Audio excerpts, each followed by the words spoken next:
Hello, and welcome to Mental Health Matters. I'm your host, Liz Lang. Each week on this podcast, we will break down various aspects of mental health. We are so excited you're here and hope you enjoy this week's episode.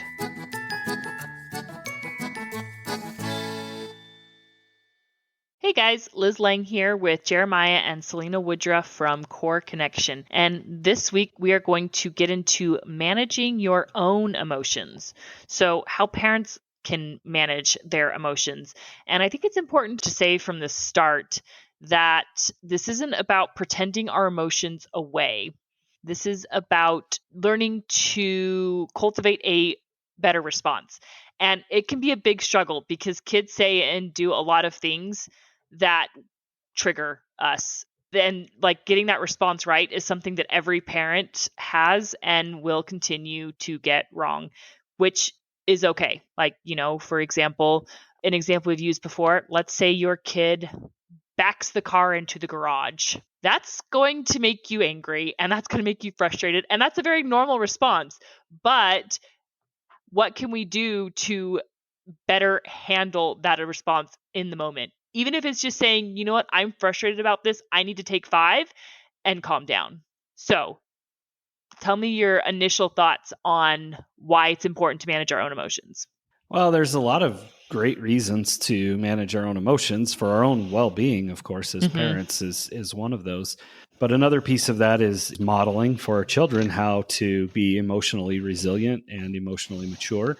But like you said, it's tough sometimes. It can be hard. We get angry about things. We get upset. We experience those big emotions just like children do. But helping them understand that it's okay to have emotions, even when those emotions are uncomfortable or maybe a little bit more challenging, it just teaches so much to them about how those emotions play a role in our lives. And if we're constantly trying to pretend like they don't exist or push them away, sweep them under a rug, that teaches our children the same thing. And then as they get older, they don't know how to experience some of the more difficult things that come as adults.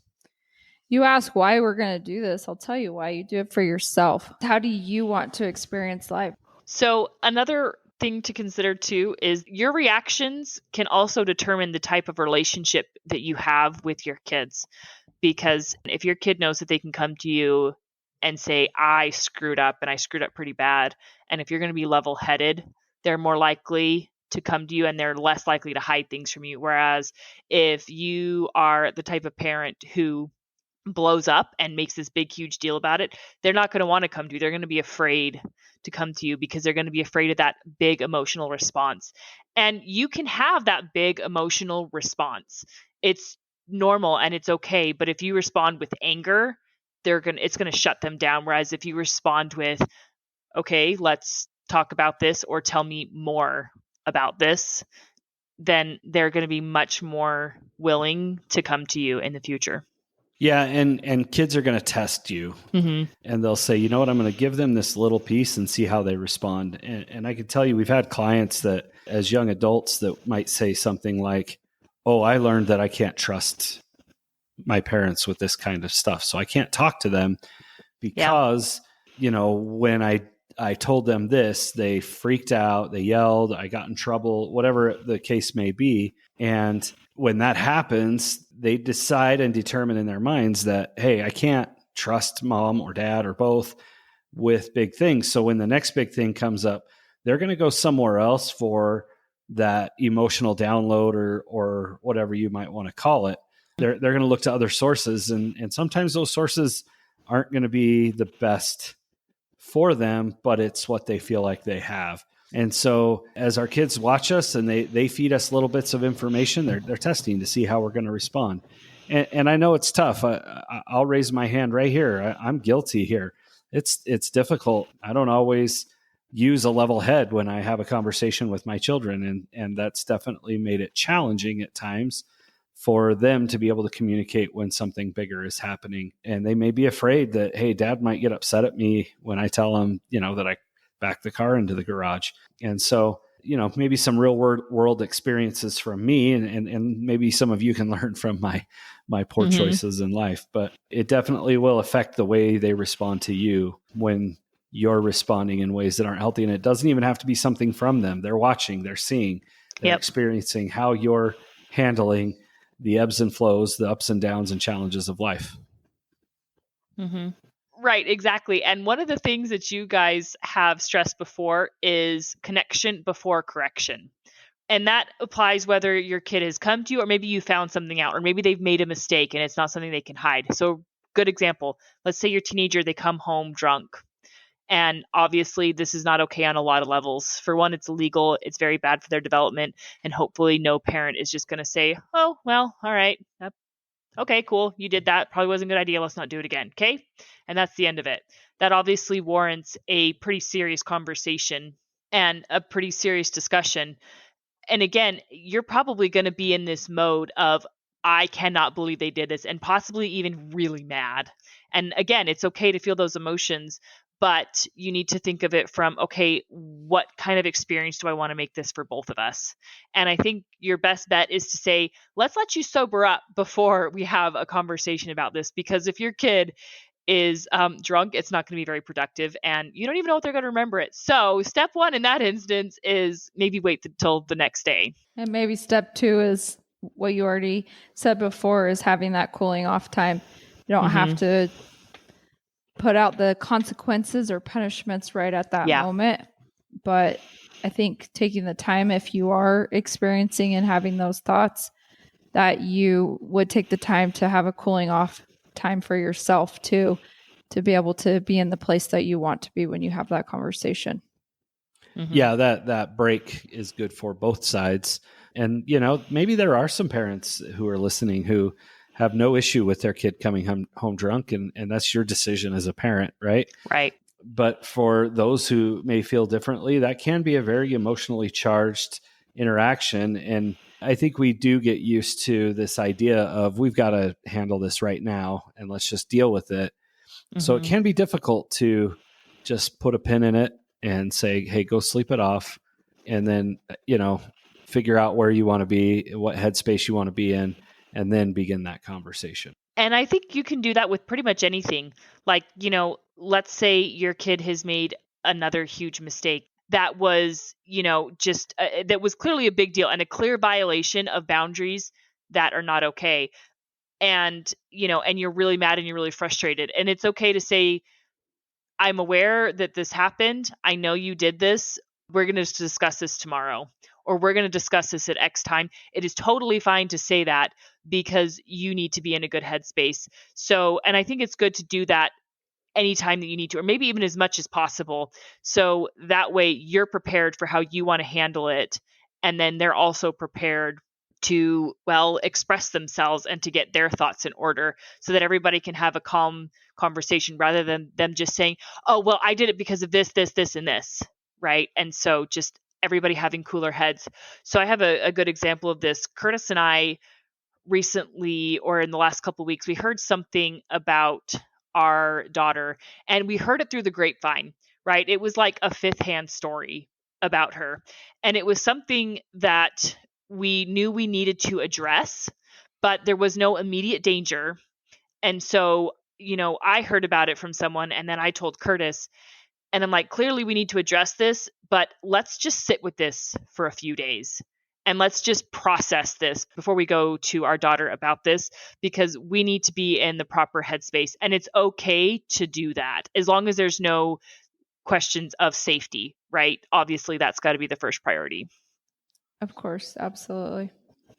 Yeah. And definitely a great approach when it's something that's could be incredibly emotionally charged for both you and your husband and your daughter.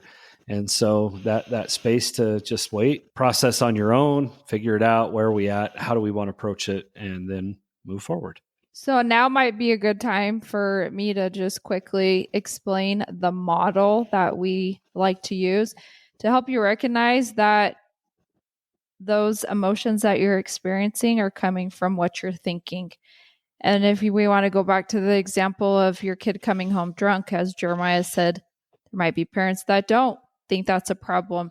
So I think I always find it fascinating that you can have that same circumstance, is what we call it, and you have different responses to it. So where's the real problem? Because you can argue if it's right or wrong. And so if someone coming home drunk isn't what's creating, that circumstance isn't what's creating your feelings and what you're experiencing.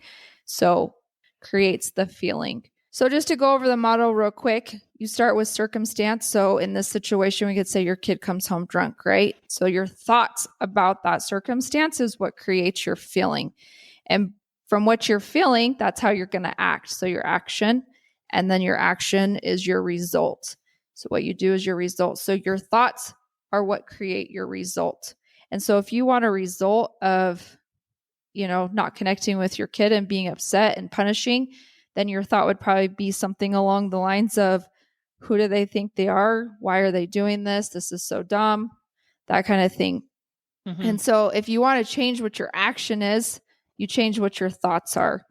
And so in this case, not that you would want to think like, oh, it's totally fine. Whereas we already have put those two situations, right? That someone could think it's totally fine, and their results are not going to be upset and angry and yelling and that kind of stuff. And so you really can see how their thoughts about the circumstance is what's creating that result for them. So if you want to change your results, you would really go back and check what your thoughts are. And in this case, I'm not saying you should think it's something that's fine, but that's where I would go to curiosity questions and think, I wonder what they're experiencing. I wonder what made them feel that this was a choice they wanted to make. I wonder how they're feeling, because they could be upset and frustrated at themselves too.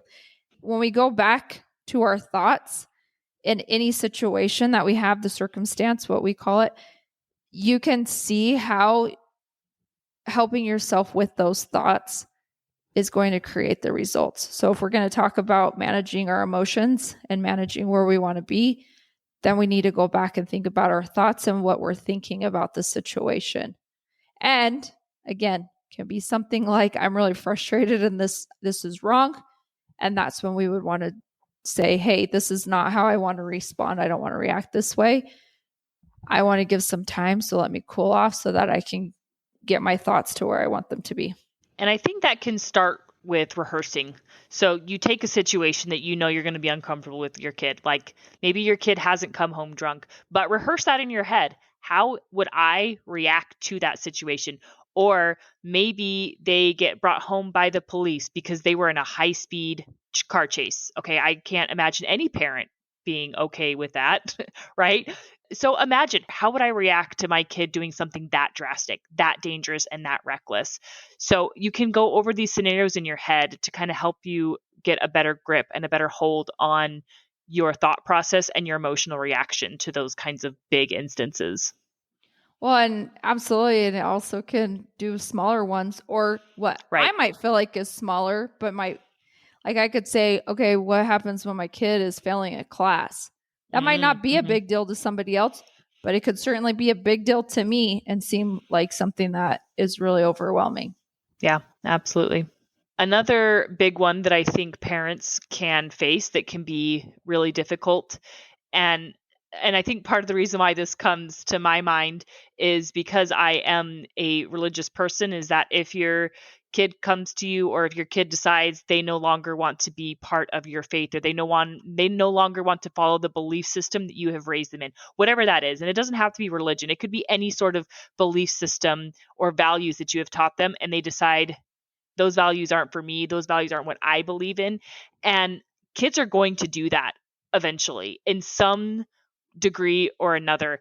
And it can be really tough as a parent to manage those emotions and to manage that reaction when they say, no, I don't believe this thing that you've been teaching me since I was 2 years old.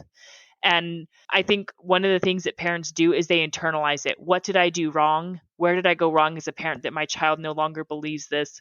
And that's a mistake, because in those instances, it's not about you, it's about them.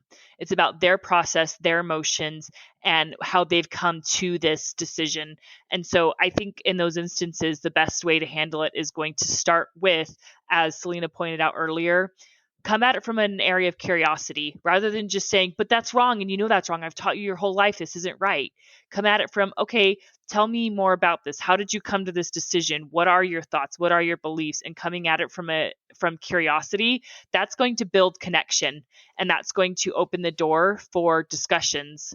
And before I let you guys jump in here, the last thing I want to say on this is validation does not have to mean I agree with you. You can talk to your kid and say, okay, I understand that you believe this, and I can see where you're coming from, but you know that I believe differently, and have a discussion there, right? So it's okay to validate our kid and their beliefs, or without condoning behavior that we maybe don't agree with. Yeah, I'm glad you brought that up, Liz. Validation is actually critical in developing emotional maturity for anyone. Mm-hmm. So when a child is experiencing a big emotion, or an adult, being able to recognize that, call it what it is, name that emotion. What is it like? Why are we experiencing that? And being curious about that from a parental perspective will help them learn to look at their emotions. Look, as the human race, we are terrible at looking at our own emotions, our thoughts, our feelings, our experiences. Yeah. We tend to just want to push them away and get rid of them if they're uncomfortable, or live in the moment when they're good and bringing us joy. But we don't analyze them. We don't look at them and say, why am I angry about this situation? What is driving that anger? How do I experience that? What does it feel like in my body when I'm angry? And what am I going to do with it moving forward? And so as we do that, as we model that, and then teach our children that, when it comes to those big things, even this conversation you're having about, a religious belief or a faith process, or whatever it is that you want to plug in, we can plug this right into the same model that Selena's sharing. We have a circumstance. That circumstance is that, we have a disagreement on beliefs or morals or standards or whatever it might be. And how do we want to experience that? What kind of result do we want? We don't get to control our children and force them into believing something that they don't want to believe. It's just not an option we have. They have something we call agency, right? They have the freedom to choose what they want to believe. And so how do we want that to look? Do we want to focus on the relationship and the connection, or do we want to focus on, you should believe this because I taught you this and this is the way I believe? The reality is they get to believe whatever they want, and so do you. So how do you want that to happen? Well, what are you thinking about it? And what are you feeling about that? And then what kinds of actions are you taking? Plug that into that model. And if we're not getting the actions and results that we want and that we would like to have that are reasonable, because we might say, well, we want them to believe what we believe. That's not an option for you. You don't get to make other people believe anything, not your spouse or anybody else, only yourself. So if we don't like what's happening, then let's start trying on new thoughts about the circumstance and what's happening. Another question you can ask yourself is, what am I making this mean about me? So that really helps you to differentiate in your mind and understand why you're experiencing what you're experiencing. So a lot of times when we have these thoughts and feelings and overwhelm of emotions, it's because we have a story for our kids, and we think they have a life, and we think they should live it a certain way. And so when we have those stories, and then there's behaviors that are different than those stories that we're saying, then we're concerned and have emotions about that. And those come from our thoughts about that situation or behaviors that they are participating in. And so it might be helpful just to think, what is the story I have for them? And what am I making this mean about me? And what do you want going forward is, I think, another important question to ask. So, say your kid decides to maybe make life decisions that you don't agree with. And obviously, if they're still living within your house, you can totally set boundaries and you can still set rules. You still get to do that while they're living under your roof. But as they grow older, and once they move out and once they're making their own decisions, consider that when you start setting these boundaries and when you start having these discussions, consider what things are going to look like 5 years down the road. What kind of a relationship do I want with them? And how can I cultivate this relationship in such a way that we can both respect each other, and expect bumps in that process, right? As you guys are navigating how we live a life together, that we disagree in some core fundamentals, and understand that there's going to be bumps, but that you want to keep trying and you hope that they also want to keep trying and reciprocating to be able to build a relationship. Because I think at the end of the day, that's what we want, is we want our kids to grow up and still want us in their lives, is I think the goal for most parents. I know my parents are very much in my life and I love it and they love it. And I hope when my kids grow up, they also want me in their life. I just said that to my oldest.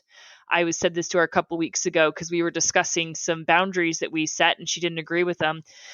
I said, yeah, well, it's okay that you don't agree. You don't have to like it. And, right now I have to be your mom and I have to set these boundaries, but I hope that someday when you grow up, we can be friends. And that is my goal, is that someday that when you're an adult and you are living your own life and making your own decisions, we can be friends the way I am with my mom. But right now I understand that's not possible because I have to be your mom. I can't be your friend.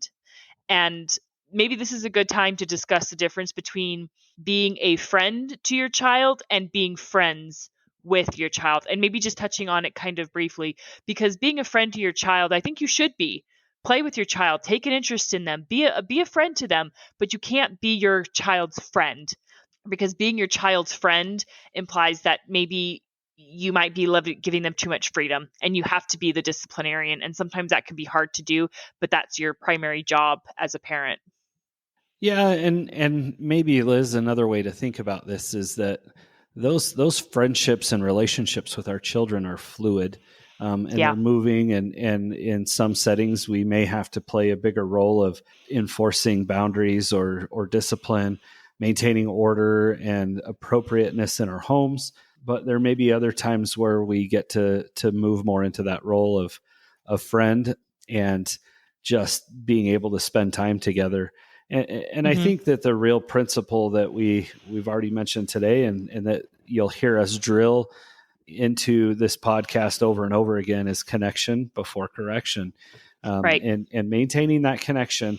And there is a friendship that is there, but the interesting thing is friends come and go, but relationships with family should be maintained throughout the lifespan. And we want them to be maintained, right? And in order to do that, we have the connection piece. Yeah. And when things are going wrong at home and people are not getting along, or people aren't doing what they're supposed to do, that we've decided as parents they're supposed to do, we need to look for the opportunity to connect with them and to build the relationship and then enforce that correction. And so much of that happens with the emotional resilience, right? The kid comes home drunk, the example we've used over and over and over again, and we're upset. Next day we have a conversation. Where does the connection come in there? It comes in the, tell me what you're experiencing. Well, I'm sure you're just going to be mad. Yeah, I am mad. I am upset. And there's going to be some consequences, but I really want to know that you're okay. And how this whole experience was for you. What was the driving factor here? I'm curious, what was the experience surrounding this that led you down this decision? How are you feeling about this decision that you've made? And how can mom and dad or whatever help and help you wade through this thing? Because this is going to be difficult. And yeah, there's going to be some consequences that come along with it. You might not have access to a car for a while, right? Especially if you were driving and drinking. But focusing on that connection will also reduce your stress as a parent and help you manage those emotions, because now we've connected. And when we're connected to somebody, we're less likely to explode or use techniques and methods that are unhealthy when we're working through that discipline piece of it. Absolutely. Okay, so in conclusion, let's briefly discuss triggers and understanding your triggers. And I know for me, some of my triggers are if I'm tired and if I'm hungry. If I'm tired and if I'm hungry, I'm more likely to be cranky. And every parent has had this experience where everything just seems to be happening at once, or you're trying to get something done and nobody's cooperating and you snap. Because the reality is we're human beings and we all experience emotions and it's okay. So, identifying and just being aware of your triggers and knowing when it's time to repair, and it's okay to say, oh, I'm tired today. I'm feeling extra tired and I'm just kind of crabby. So I didn't handle that and I'm sorry. And that's modeling good behavior and showing our kids we can make mistakes and we can say sorry and repair.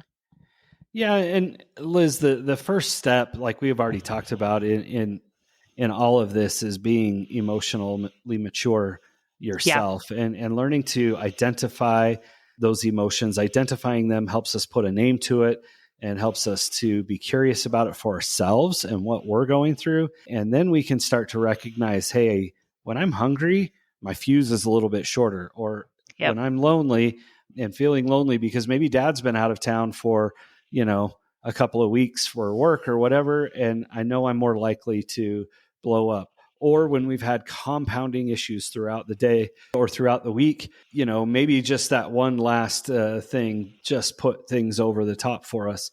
So learning how to recognize that, and then being in a place where we can move into calming strategies to reduce that so that we don't respond in a way that might be unhelpful or might not be what we were hoping that we would do. So using calming strategies and techniques, and that's something we could get into in another topic, but just a brief overview. We can use breathing techniques, grounding techniques, mindful meditation, or different types of meditation. There's lots and lots of meditation. And those things are really powerful in centering us and getting us grounded back to where we should be. And it gives us a minute to let our brain relax from whatever the contentious situation is, to where we can be a little bit more responsive instead of reactive to what's happening.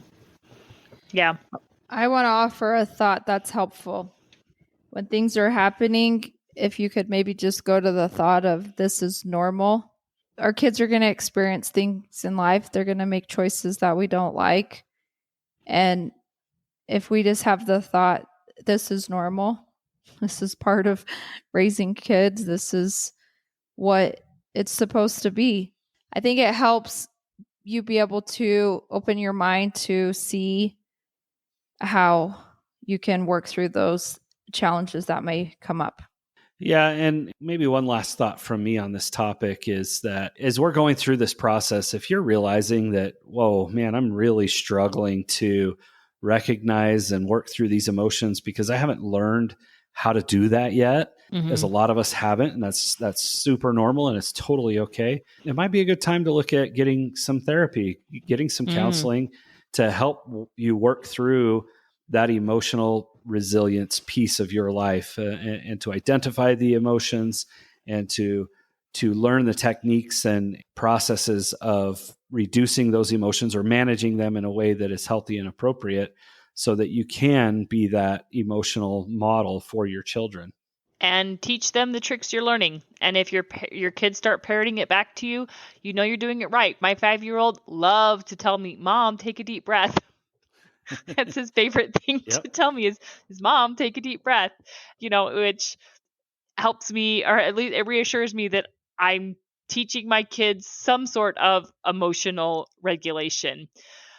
So the point is, as we all know, parenting is not for the faint of heart, and you've made mistakes, you're going to make mistakes, and it's going to be okay.